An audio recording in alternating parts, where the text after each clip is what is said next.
বিসমিল্লাহির রহমানির রহিম। প্রিয় ছাত্রছাত্রী, আজকের অনলাইন ক্লাসে সবাইকে স্বাগত। আমি ভূগোল প্রথম পত্রে আজকের আলোচ্য বিষয় হচ্ছে বায়ুমণ্ডলের স্তর বিন্যাস। বায়ুমণ্ডলের স্তরে স্তরে সজ্জিত। এখানে চিত্রে দেখানো হয়েছে স্তরগুলো সমমণ্ডল এবং বিষমমণ্ডল। এই স্তরগুলো নিচ হতে উপরের দিকে ক্রমশ হালকা, উপরের স্তরগুলো নিচের স্তরের উপর চাপ দিচ্ছে, ফলে নিচের স্তর খুব ঘন ও ভারী। বায়ুর বিভিন্ন উপাদান তাপ ও চাপের পার্থক্যের উপর ভিত্তি করে বায়ুমণ্ডলকে প্রধানত দুটি ভাগে ভাগ করা যায়। একটা হচ্ছে সমমণ্ডল, এটা হচ্ছে সমমণ্ডল, আর এটা হচ্ছে বিষমমণ্ডল। সমমণ্ডল হচ্ছে ভূপৃষ্ঠ হতে 90 কিলোমিটার ঊর্ধ্ব পর্যন্ত বায়ুস্তরে বিভিন্ন গ্যাসের অনুপাত সমান থাকে, তাই এই স্তরকে সমমণ্ডল। ভূপৃষ্ঠ হতে 90 কিলোমিটার ঊর্ধ্ব পর্যন্ত বায়ুস্তরে বিভিন্ন গ্যাসের অনুপাত সমান থাকে, তাই এই স্তরকে সমমণ্ডল বলা হয়। ঘনত্ব উচ্চতা অনুসারে সমমণ্ডলকে কয়েক ভাগে ভাগ করা যায়। এগুলো হচ্ছে troposphere, stratosphere, ozonosphere, mesosphere, thermosphere, exosphere. আর বিষমমণ্ডল হচ্ছে বায়ুমণ্ডলের এই অংশে বায়ুমণ্ডলের অনুপাত সমান থাকে, অর্থাৎ বায়ুর উপাদানগুলো যেখানে সমান থাকে না তাকে বলা হয় বিষমমণ্ডল। এই বিষমমণ্ডলকে আবার অনেকগুলো ভাগে ভাগ করা হয়েছে, অর্থাৎ 4 ভাগে: নাইট্রোজেন পারমাণবিক স্তর, অক্সিজেন পারমাণবিক স্তর, হিলিয়াম স্তর আর হাইড্রোজেন স্তর। এখানে সমমণ্ডল, এই সমমণ্ডলকে যে ভাগগুলো করা হয়েছে এটা হচ্ছে বিষমমণ্ডল: অক্সিজেন, হিলিয়াম, হাইড্রোজেন আর নাইট্রোজেন। এগুলো আমি বিস্তারিত আলোচনা করছি। সমমণ্ডলের যে ভাগগুলো, সমমণ্ডলকে 4 ভাগে ভাগ করা হয়েছে।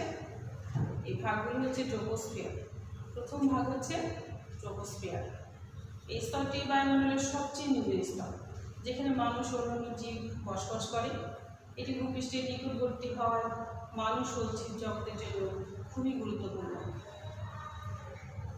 এই স্তরে গড় গভীরতা 13 কিলোমিটার। এই স্তরের তাপমাত্রা উপরের দিকে ধীরে ধীরে কমতে থাকে। এই স্তরের তাপমাত্রা উপরের দিকে ধীরে ধীরে কমতে থাকে। এই স্তরে প্রতি 100 মিটার উচ্চতার জন্য কমতে থাকে 0.64 ডিগ্রি সেলসিয়াস তাপমাত্রা হ্রাস পায়। অর্থাৎ এই স্তরের তাপমাত্রা উপরের দিকে ধীরে ধীরে কমতে থাকে। এর পরিমাণ হচ্ছে প্রতি 100 মিটার উচ্চতার জন্য 0.64 ডিগ্রি সেলসিয়াস তাপমাত্রা হ্রাস পায়। ভূপৃষ্ঠের কাছাকাছি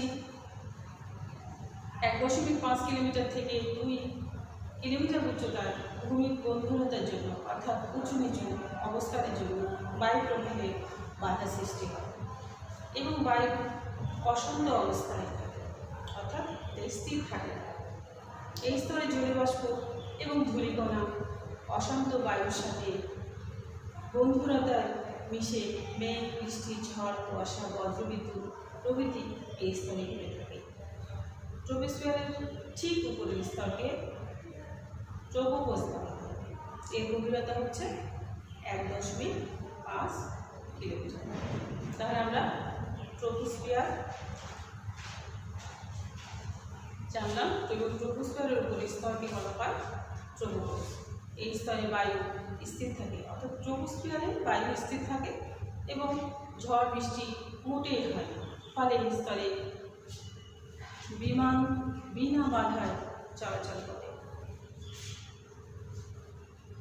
ট্রোপোস্ফিয়ারের উপরিস্তর, ট্রোপোপজের উপরিস্তরকে বলা হয় স্ট্রাটোস্ফিয়ার। ট্রোপোস্ফিয়ারের উপরিস্তরকে বলা হচ্ছে স্ট্রাটোস্ফিয়ার। এই স্তরে ট্রোপোস্ফিয়ারের ঊর্ধ্বসীমা থেকে 50 কিলোমিটার পর্যন্ত বিস্তৃত। এটা ট্রোপোস্ফিয়ারের উপরের দিকে 50 কিলোমিটার পর্যন্ত বিস্তৃত। এই স্তরে 20 কিলোমিটার উচ্চতা পর্যন্ত তাপমাত্রার কোনো পরিবর্তন দেখা যায় না, অর্থাৎ 50 কিলোমিটারের মধ্যে 20 কিলোমিটার পর্যন্ত কোনো তাপমাত্রা পরিবর্তন দেখা যায় না। তবে উচ্চতা বৃদ্ধির সাথে সাথে তাপমাত্রা হ্রাস না পেয়ে বরং বৃদ্ধি পায়। স্ট্রাটোস্ফিয়ারে তাপমাত্রা বৃদ্ধি পায়।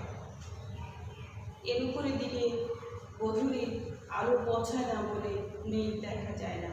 ট্রোপোস্ফিয়ারের ঊর্ধ্বসীমাকে ও ওজোনোস্ফিয়ার ও মেসোস্ফিয়ার, অর্থাৎ এর পরের স্তরকে বলা হয় ওজোনোস্ফিয়ার এবং ওজোনোস্ফিয়ারের উপরের সীমাকে বলা হয় মেসোস্ফিয়ার। ওজোনোস্ফিয়ার, ওজোন গ্যাসের স্তর মূলত স্ট্রাটোস্ফিয়ারের মধ্যেই অবস্থান করে, অর্থাৎ এর মধ্যেই এর স্তর শুরু হয়। বায়ুমণ্ডলের ওজোন স্তরকে পৃথিবীর ছায়া বা সৌরপর্দা বলা হয়, অর্থাৎ এই মণ্ডলের যে ওজোন, এটা পৃথিবীর যে জীবজন্তু গাছপালা আছে তাদেরকে রক্ষা করে। এজন্য একে বলা হয় পৃথিবীর ছাতা বা সৌরপর্দা। এছাড়াও ওজোন স্তর পৃথিবীকে ঠান্ডার হাত থেকে রক্ষা করে, যার জন্য এই স্তরকে কম্বলের সাথেও তুলনা করা হয়। এটা যেমন পৃথিবীর জীবজন্তুকে রক্ষা করে, তেমনি শীত থেকেও পৃথিবীকে, অর্থাৎ অতিরিক্ত ঠান্ডার হাত থেকেও রক্ষা করে। এর জন্য এই স্তরকে কম্বলের সাথে তুলনা করা হয়েছে। ওজোনোস্ফিয়ারের উপরের স্তরকে বলা হয় মেসোস্ফিয়ার বা মেসোমণ্ডল। ভূপৃষ্ঠের ঊর্ধ্বে 50 কিলোমিটার থেকে 80 কিলোমিটার পর্যন্ত এই স্তরটি বিস্তৃত। এই স্তরের উচ্চতা বৃদ্ধির সাথে সাথে তাপমাত্রা কমতে থাকে। ওজোনের স্তরের তাপমাত্রা বাড়তে থাকে, আর মেসোস্ফিয়ারের তাপমাত্রা আবার 80 কিলোমিটার পর্যন্ত এই স্তরটি বিস্তৃত। এই উচ্চতা বৃদ্ধির সাথে সাথে এটা আবার তাপমাত্রা কমতে থাকে। এই স্তরে কম বায়ুর চাপও কম এবং নিম্ন তাপমাত্রা বিদ্যমান। এই স্তরে বায়ুর চাপটা কম এবং নিম্ন তাপমাত্রা বিরাজ করে। এর উপর থেকে পুনরায় তাপমাত্রা বৃদ্ধি পেতে থাকে। অর্থাৎ তাহলে আমরা দেখলাম যে ওজোনোস্ফিয়ারের তাপমাত্রা বৃদ্ধি পায়, মেসোস্ফিয়ারে 80 কিলোমিটার পর্যন্ত, 50 থেকে 80 কিলোমিটার এখানে আবার তাপমাত্রা বৃদ্ধি পায়, কমতে থাকে। 80 কিলোমিটারের উপর থেকে আবার তাপমাত্রা পুনরায় বৃদ্ধি পেতে থাকে। পৃথিবীতে ছুটে আসা যেসব উল্কা পিণ্ড বেশিরভাগই এই স্তরে এসে পড়ে, অর্থাৎ মেসোস্ফিয়ার। এখানে তাপমাত্রা যেমন কমতে থাকে, আবার এই স্তরের শেষের দিক থেকে আবার তাপমাত্রা 80 কিলোমিটারের পর থেকে আবার তাপমাত্রা বৃদ্ধি পেতে থাকে। তারপর মেসোস্ফিয়ারের পর হচ্ছে থার্মোস্ফিয়ার। এই স্তরটি বায়ুমণ্ডলের চতুর্থ স্তর। এই স্তরে বায়ুর তাপমাত্রা দ্রুত বৃদ্ধি পায় বলে এই স্তরকে থার্মোস্ফিয়ার বলে। অর্থাৎ আমরা মেসোস্ফিয়ারের শেষ থেকে আমরা তাপমাত্রা বৃদ্ধি পাই এবং এই অঞ্চলে দ্রুত বৃদ্ধি পায় বলে এই স্তরকে বলা হয় থার্মোস্ফিয়ার। এই স্তর ভূপৃষ্ঠের দিকে উচ্চতা প্রায় 500 কিলোমিটার পর্যন্ত বিস্তৃত। ভূপৃষ্ঠ থেকে উচ্চতা প্রায় 500 কিলোমিটার পর্যন্ত বিস্তৃত। এই স্তরে অক্সিজেন অনুগুলো ভেঙে বিদ্যুৎ কণায় পরিণত হয়। বিদ্যুৎযুক্ত কণাকে আয়ন বলে।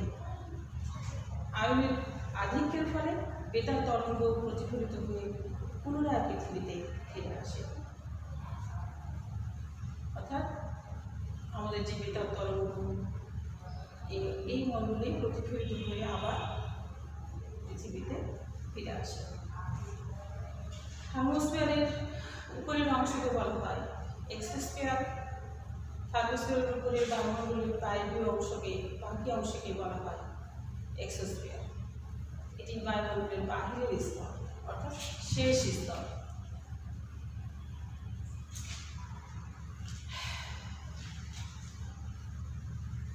এই স্তরের পরে বিষমণ্ডল শুরু হয়। তাহলে এক্সোস্ফিয়ারের পরে বিষমণ্ডল শুরু হয়। এই স্তরে অক্সিজেন, হাইড্রোজেন, হিলিয়াম, এগুলো পরমাণু দ্বারা গঠিত। এই স্তর পৃথিবী থেকে প্রায় 32,190 কিলোমিটার পর্যন্ত বিস্তৃত।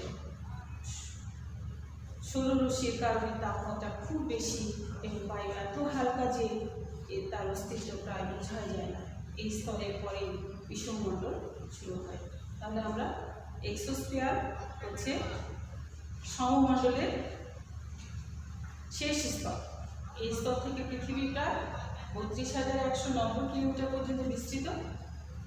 সৌররশ্মির কারণে তাপমাত্রা খুব বেশি এবং বায়ু এত হালকা যে এর অস্তিত্ব অনুভব করা যায় না। এই স্তরের পরেই বিষমণ্ডল শুরু। বিষমণ্ডল হচ্ছে বায়ুর উপাদানগুলো যে মণ্ডল যেখানে সমান থাকে না তাকে বলা হয় বিষমমণ্ডল। এই যে বিষমমণ্ডল যেখানে বায়ুর উপাদান সমান থাকে না। বিষমমণ্ডলের 90 কিলোমিটার থেকে প্রায় 10,000 কিলোমিটার পর্যন্ত, এই যে 90 কিলোমিটার, 0 থেকে 90 থেকে একদম 10,000 কিলোমিটার পর্যন্ত বিস্তৃত। বিভিন্ন গ্যাসের উপাদানের তারতম্যের ফলে বিষমমণ্ডলকে 4 ভাগে ভাগ করা হয়। একটা হচ্ছে নাইট্রোজেন পারমাণবিক স্তর, ভূপৃষ্ঠের উপরে 90 কিলোমিটার, ভূপৃষ্ঠের উপরে 90 কিলোমিটার, হতে 200 কিলোমিটার, 200 কিলোমিটার পর্যন্ত বিস্তৃত। এই নাইট্রোজেন গ্যাস দ্বারা আবৃত নাইট্রোজেন পারমাণবিক স্তর। এই স্তরে নাইট্রোজেন পরিমাণ অধিক থাকায় এই স্তরকে নাইট্রোজেন পারমাণবিক স্তর বলা হয়।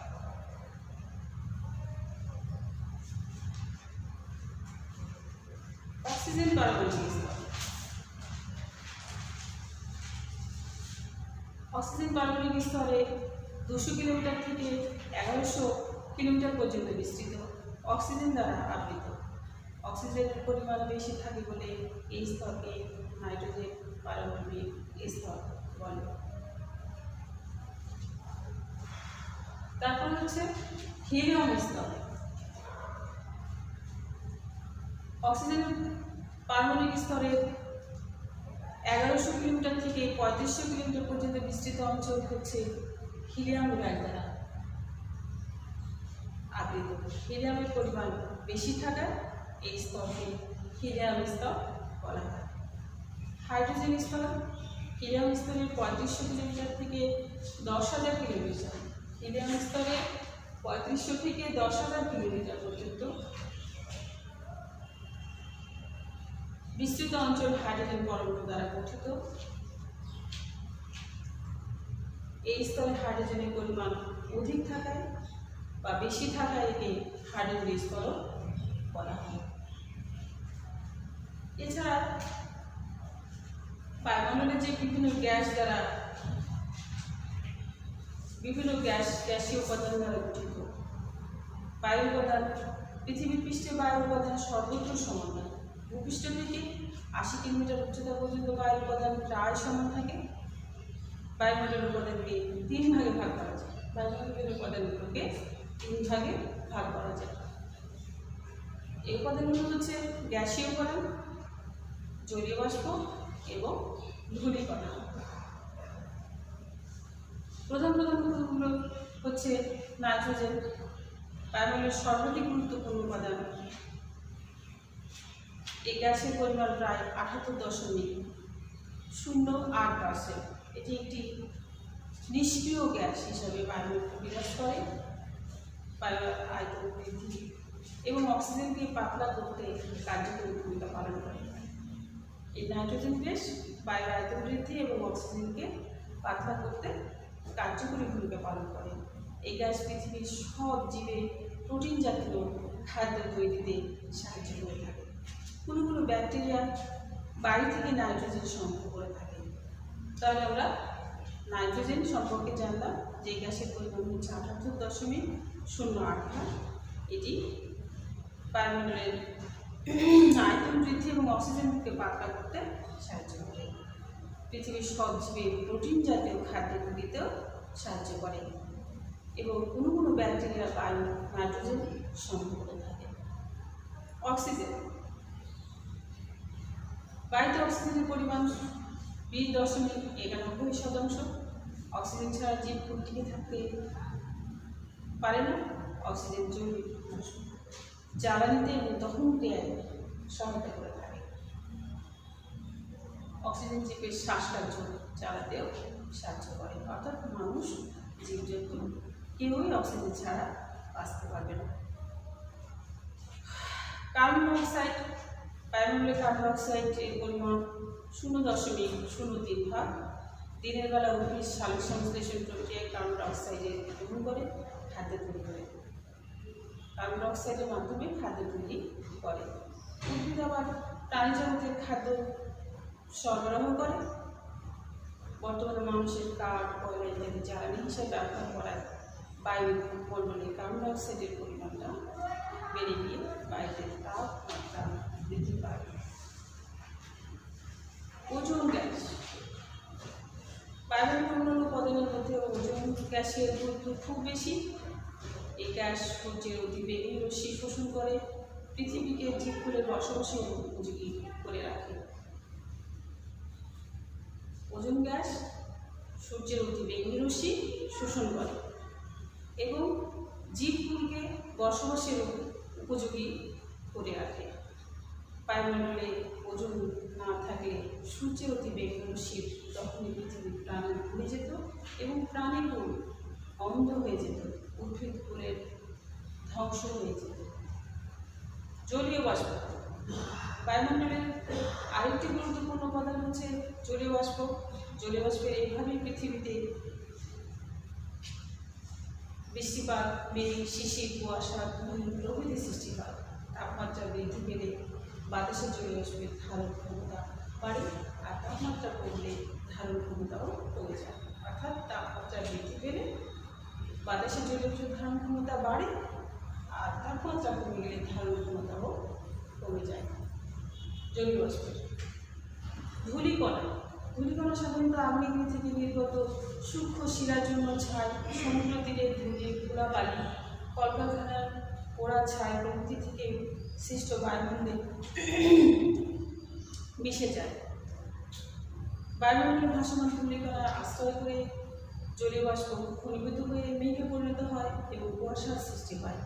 একদিকে যেমন ধূলিকণা সূর্যরশ্মি দিয়ে তাপ শোষণ করে বায়ুমণ্ডলে উত্তপ্ত করতে সাহায্য করে, অন্যদিকে পৃথিবীতে সৌর তাপ বন্ধনেও সাহায্য করে।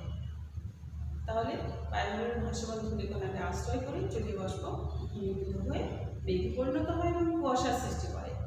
একদিকে যেমন ধূলিকণা সূর্যরশ্মি হতে তাপ শোষণ করে, বায়ুমণ্ডলকে উত্তপ্ত করতে সাহায্য করে, অন্যদিকে পৃথিবীতে সৌর তাপ বন্ধনেও এটা সাহায্য করে।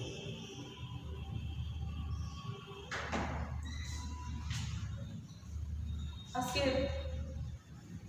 আমি বায়ুমণ্ডলের যে উপাদানগুলো কী কী কাজ করে, অর্থাৎ nitrogen, oxygen, carbon dioxide, ozone, জলীয় বাষ্প, ধূলিকণা, এগুলো হচ্ছে বায়ুমণ্ডলের উপাদান। আর আমি বায়ুমণ্ডলের স্তর বিন্যাসগুলো আলোচনা করব। প্রথমত বায়ুমণ্ডলকে দুটি অংশ ভাগ করা হয়, একটা হচ্ছে সমমণ্ডল, আরেকটি হচ্ছে বিষমমণ্ডল। সমমণ্ডল হচ্ছে যে স্তরে বায়ুর উপাদানগুলো সমান থাকে তাকে সমমণ্ডল বলে, আর বায়ুমণ্ডলগুলো সমান থাকে না। সৌরমণ্ডলের যে ভাগগুলো সেগুলো হচ্ছে troposphere, stratosphere, ozonosphere, mesosphere, thermosphere এবং এক্সোস্ফিয়ার। আর বিষমণ্ডল হচ্ছে বায়ুমণ্ডলের অনুপাতগুলো যেখানে সমান থাকে না, এটিকে বলা হচ্ছে বিষমণ্ডল। এই স্তরগুলোর ভাগ হচ্ছে নাইট্রোজেন পারমাণবিক স্তর, অক্সিজেন পারমাণবিক স্তর, হিলিয়াম স্তর এবং হাইড্রোজেন স্তর। এখানে আমার আজকের আলোচনা শেষ করলাম।